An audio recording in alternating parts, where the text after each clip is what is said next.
Okay, so today I want to talk about a very fundamental idea in Chassidus. It doesn't get enough attention, even though it's really a fundamental thing. Hold on a second. The question is, everyone has like moments in their life they feel like they want to reboot, they want to restart, they want to change, they want to. No, everyone has different things. No, there's no human being that doesn't have things in their life they don't realize that could be better. And the question is, how do you get the power, the energy, the drive to actually make those changes that they really want to do? So let's look at something this week's Torah portion. This week's Torah portion, we read about the Red Heifer. And the Torah has this description of the Red Heifer, how they take this cow, which is completely red, which has never been used before, to the field. It's never had a yoke on its back. Can't have any black hair. And people come and they take it and they slaughter it and they mix its ashes with water, and then the ashes are sprinkled on anyone who is impure, and the reason it's so famous is because of the incomprehensible characteristic that it had. All those who are involved with creating this red cow, creating the ashes, those who slaughtered it, those who gathered it, those who burnt it, all those people became impure. The person who the ashes were sprinkled upon became pure. And that's why it's in the category of a choik, the law of Hashem, which is beyond logical reason. Oh, you're just on time. This is why it's called a law which is beyond logical reason, because it's because we can't understand how these both things come together. But the Torah doesn't just describe this law as a law beyond logical reason. The Torah says about this law, this is the law of the Torah. Now, there are a lot of laws in the Torah. Imagine if you met a non-Jew, and the non-Jew says to you, describe to me your Torah. You probably would do what Hillel did. It's hateful unto you, don't do it to anybody else. You probably wouldn't get to the Red Heifer if you were speaking to him for like years. You probably wouldn't ever get to that. And yet the Torah says, this is the law of the Torah. Why is it called the law of the Torah? So the Baal Shem Tov says, the Shalah really says, the Shalah says the Torah really talks to the spiritual, and from the spiritual, it alludes to the physical. In other words, the real subject matter of the Torah is spiritual, and it alludes to the physical reality, but the real subject of the Torah is spiritual. So the Baal Shem Tov says there's something in this Torah portion that is the power of the entire Torah, which helps you keep the whole entire Torah. And without this law, you can't get the Torah. This law is the law of the Torah. This will propel you above all limitations. This will get you to Torah. And what is this? And that's why the Torah doesn't say this is the law of the cow. This is the law of purity. The Torah says this is the law of the Torah. So what is the law of the Torah? So it's something which makes you impure, but if you're impure, it makes you pure. So Baal Shem Tov says the red cow refers to arrogance. How does it refer to arrogance? Well, let's use gaiva better. Arrogance sounds too goyish. Gaiva, we know what it is. Why is a red cow called gaiva? Because first of all, the word para, which means cow, also means to be fruitful, to grow. Also, when someone's arrogant, they blow themselves up. And also, red is associated with anger and with arrogance. It says in Tanya that the element of fire, the physical element of fire, corresponds to arrogance and to anger.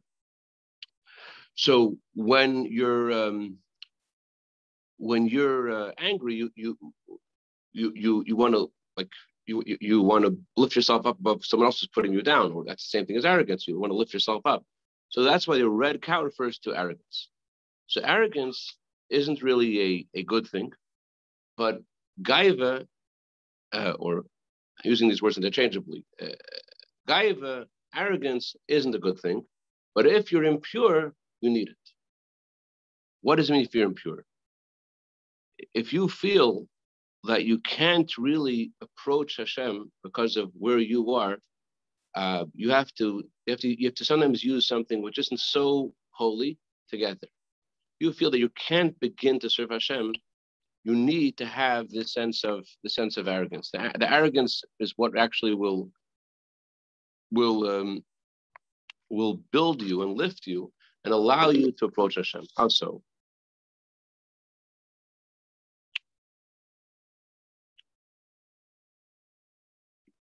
The person says, doesn't really matter to Hashem, I'm learning, I'm davening, I know what I've done, doesn't really matter. So you have to answer that.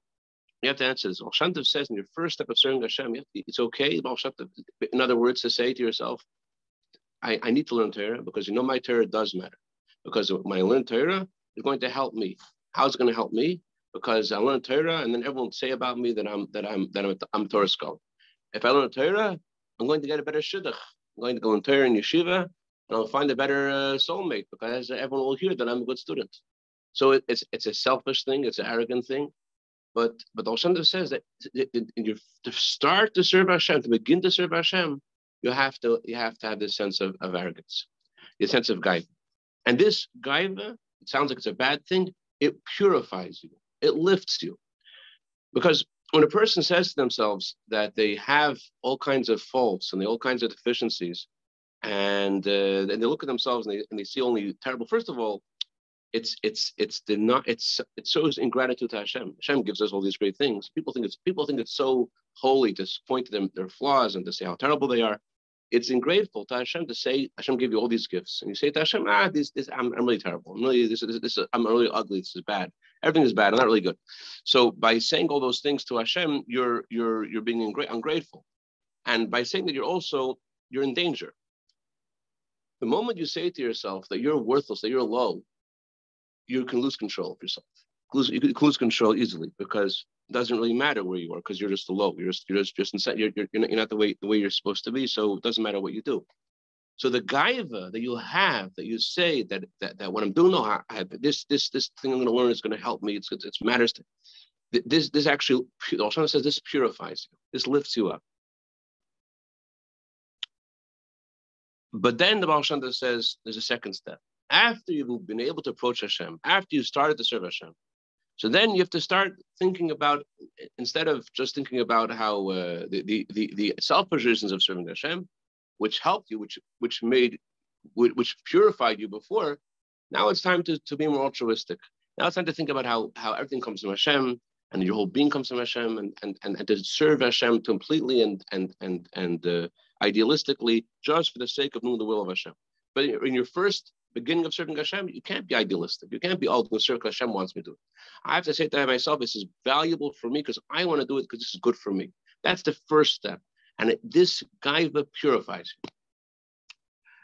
But the truth is that it's not mutually exclusive, meaning it's not that there's humility and then there's gaiva, or the gaiva and then there's humility.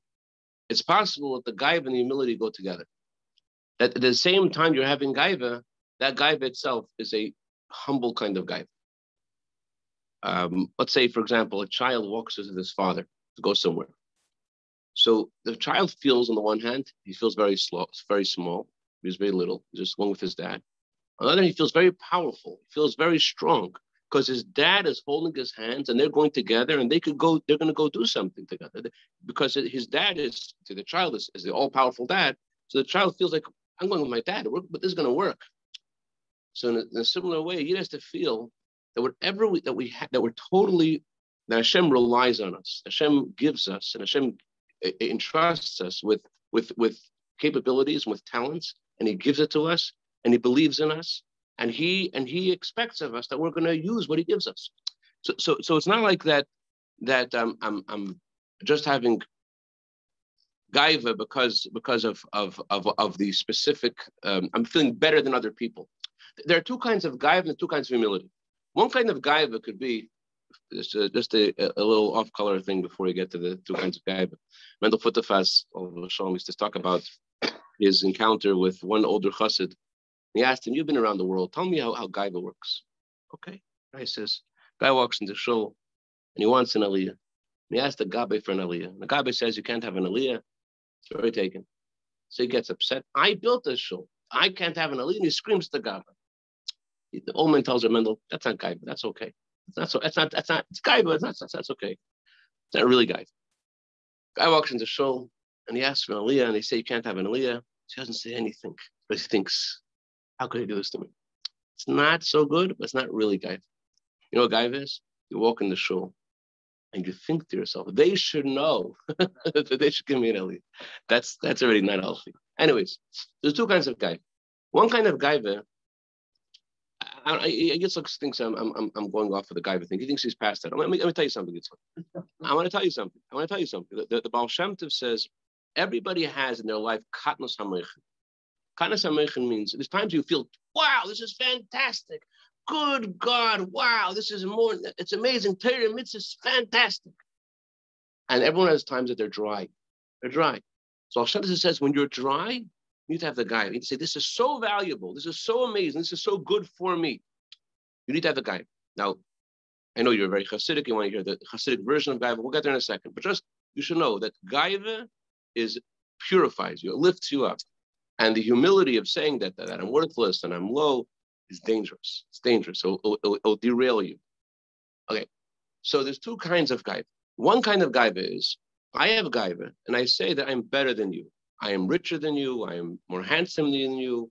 I am smarter than you. I am more impressive than you. That's one kind of Gaiva. There's another kind of Gaiva. It's not that I feel that I'm richer and smarter and more impressive than you. It's that I know. One second. In that kind of Gaiva, when I have that kind of Gaiva, I look down at you, and I want to hear compliments. I don't want to hear any criticism. I want to hear things that lift me up above other people. It's about me. I'm looking at me vis-a-vis other people. That's one kind of Gaiva. Another kind of Gaiva is not that I'm trying to look at myself better than others. I'm trying to compare myself to others. That's not the real true Gaiva is you feel that the Eibishter is with you, that Hashem is totally with you, and He's giving you your talents and your situation where you're in, and you're not alone, and He relies on you. He's there with you. And that kind of feeling is an incredible feeling. There's no feeling like that, really. You feel that Eibishter is with you, and that your Hashem is guiding you, and He's relying on you, and He's giving you. That's really that's the feeling that it's a gift of Hashem, and that feeling is there's such a powerful energy that helps us keep the whole entire Torah. That's why it's called the law of the Torah. There was you heard of Rabbi Shlomo Lau. He used to be the chief rabbi of Israel. He and his brother were with their mother when they had to go past Dr. Mengele, and Mengele sent the mother, and Yisrael Lau was then a little child, to the gas chambers. But the mother said to her older son, Naphtali, you could save your brother. So one line from the mother saying, you could save your brother, that changed everything for this boy. He took his brother and he put him in a bag, and he put him on his shoulders, and he took him and he helped him survive Auschwitz. And if it wouldn't be for that one line his mother said to him, that one line, I trust you and I believe in you, he wouldn't be able to do that. It was that one line his mother said. They say about Thomas Edison when he was a child. So he comes back from school one day with an envelope. He shows an envelope to his mother, and his mother looks at the envelope, and she opens the envelope, and she says, her face lights up. She says, oh, yeah, like a light bulb. She says, the teacher says that you are such a genius. You're so smart. They have nothing left to teach you. I have to teach you now because they don't know anything else that you don't know. Wow, yes, you're going to be here, and I'm going to teach you myself. So after she passed away, and after he became the Thomas Edison that gave us the light bulb, he went through his mother's stuff, and he found that letter. What did the letter say? Your son's hyperactive. He's disturbing other kids. I can't have this kid in my school. I can't have him. Take him home. So the mother rewrote the letter in a moment. In a moment, she opened the letter, and in a moment, she rewrote the letter. Think about how valuable that moment was. Think about what that moment did for history, what that moment did for him. Besides the fact that it gave us the light bulbs, but you know what? That the trust that his mother gave in him lit him up. It lit him up. When someone believes in you, it lights you up, it lifts you. And when you're lifted up, you're able to believe in others as well. So think about Yitzchak and Esav. It says that Esav wanted to kill his brother Yaakov. But Esav didn't, even such a terrible person. He was a murderer and many other averas that he is famous for. He said, I'm going to wait to kill Yaakov. Why will I wait to kill Yaakov? Because my father Yitzchak is still alive.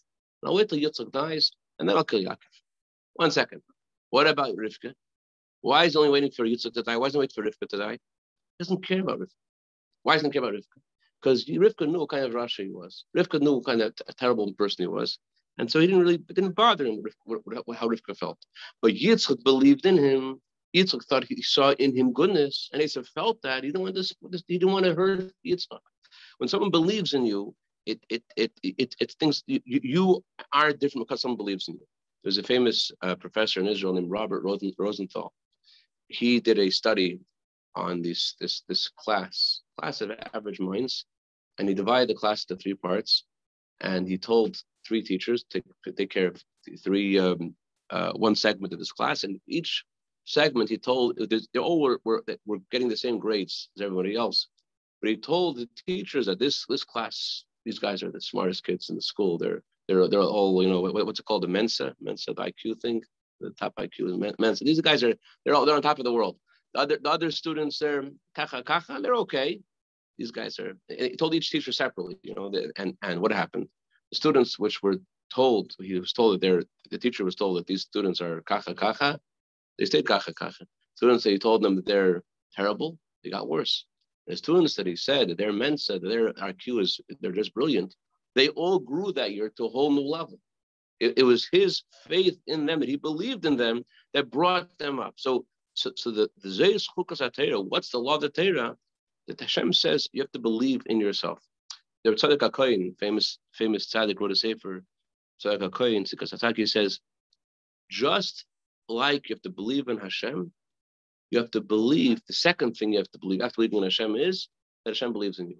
The same way you believe in Hashem, you have to believe that Hashem believes in you. That's the very first thing you need to have in your mind. The very first step of serving Hashem is Hashem believes in you.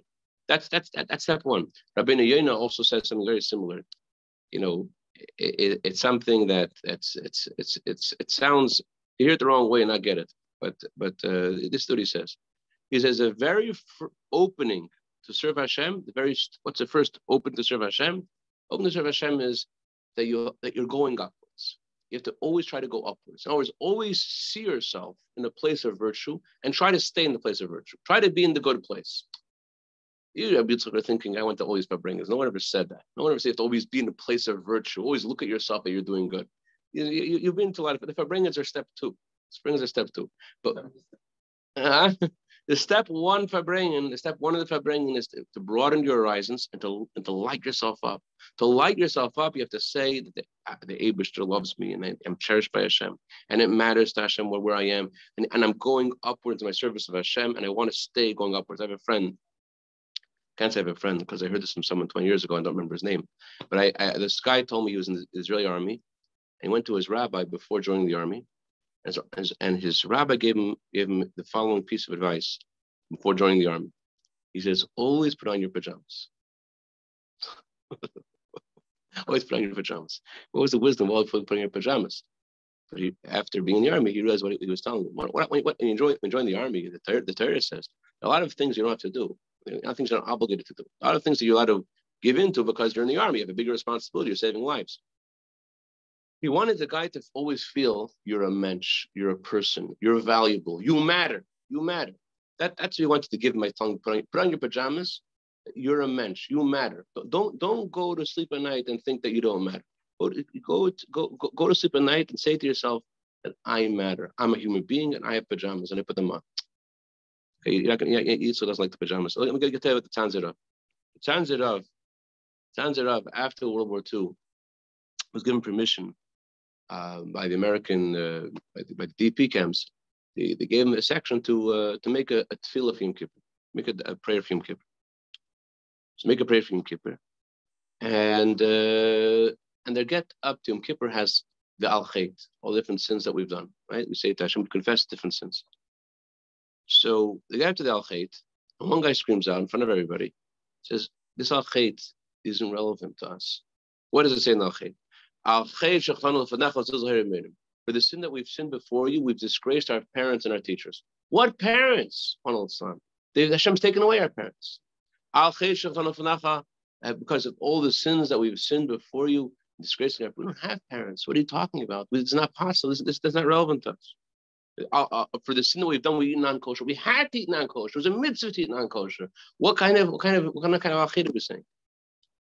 Sons of said, I hear your question, and I had the same question, and I'll tell you my experience and why I say al-khayt. He said that there was one occasion in I don't remember the name of the camp. It was, I'm not sure it was Auschwitz or Birkenau.